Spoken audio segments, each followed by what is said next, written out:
Okay, so this is the featured feral cat of the week, Apollo. Apollo, come back here. He's gonna wander off. He's a really lanky cat compared to the rest. He has the longest body of all the cats.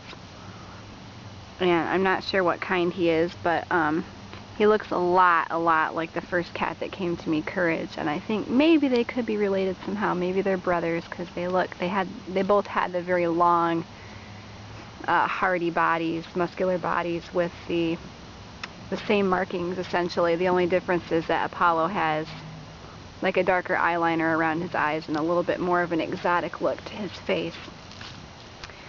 Since he's not coming to me, I'm gonna go to him. He was just up here. Come here, Apollo. Come over here. Too bad I didn't have my camera going just a minute ago when I called him from the woods and he came running across the yard to me. You know how it is when you try to capture stuff on camera, and half the time you don't get how it actually is like in real life. Come here. He's a good boy. There we go, Apollo. And as you can see, he's been socialized also. He is like a scaredy cat a lot more than the others.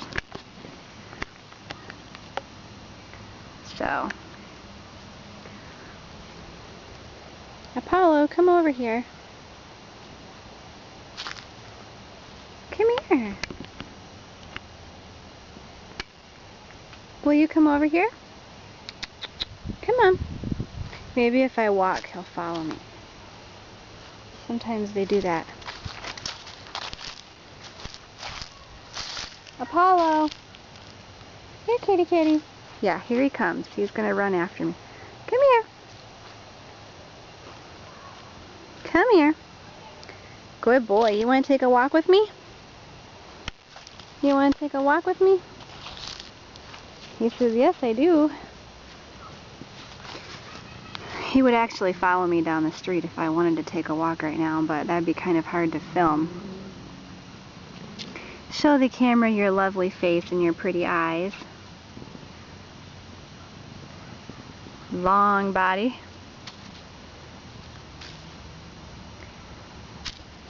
Come here, boy.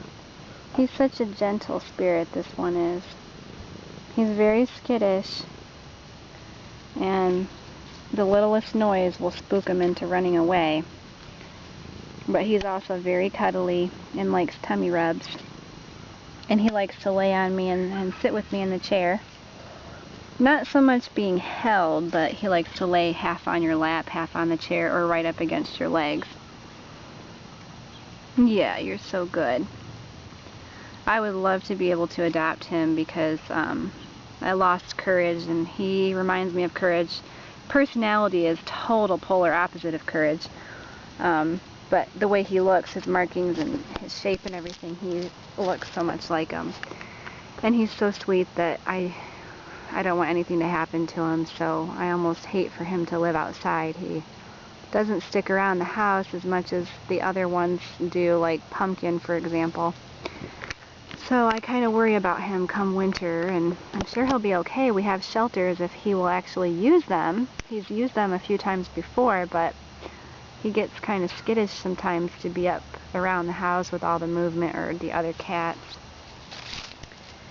And he would just make a wonderful pet because he's so sweet. And he has been socialized. Yeah, he's coming right over to me. Aw. You gonna crawl in my lap? Would you like to do that?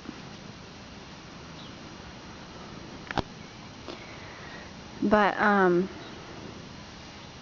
yeah, I would love to be able to take him in, but I've already got Fluffy and her 2 kittens because she ended up being pregnant, so I don't know if I can take another one at this point. I guess we'll have to see. So for now, he lives outside, and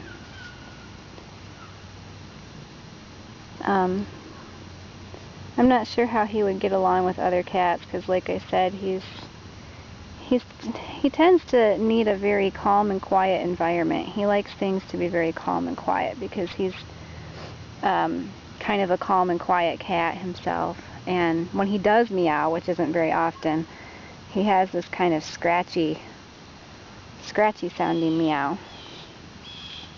He does purr a little bit. And of course in the beginning he was feral, meaning that he was born outside, never had human contact, raised outside. But just over time these cats, they'll respond to you if you're very kind and loving and gentle and patient. It takes a lot of patience. I mean, maybe like a couple months or more, which is pretty quick, but all of these cats in this colony were right around a year old or less. So I think maybe they were easier to tame than if you were trying to tame like an older feral cat that's been out here a long time.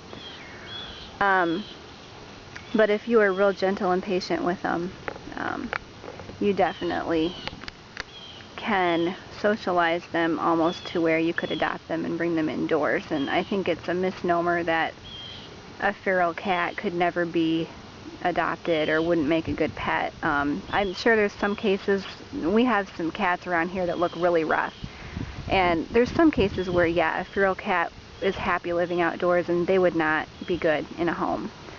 But some of these really kind of act like they wanted a home. You know, they started trying to come inside and whatnot. So I do think that if somebody is patient with them and, you know, wants to socialize and adopt one of the feral cats from the colony like I have, that they could do so.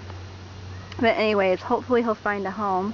If anybody that lives near me wants them, they'll have to let me know. But for now, we're just going to take care of him out here. I make sure he has food and water, of course, and he's going to be going in to get fixed soon. And here comes Pumpkin across the yard. Look, she's going to run to me. Well, Pumpkin! Hi! Are you going to come see Apollo? Oh, she rubbed up against Apollo first before coming toward me. Apollo's our featured cat this week. She says, well, I wanted to come for some love, too. I got one little gap with this.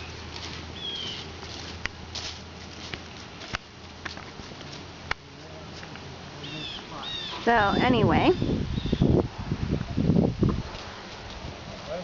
Apollo probably wants his supper. I'm filming right now. Would you like to have your supper? Oh, yes, I think he would. Let's go get some supper. He says, okay, I'm running, I want supper. It's about that time. And so I'm going to end it here.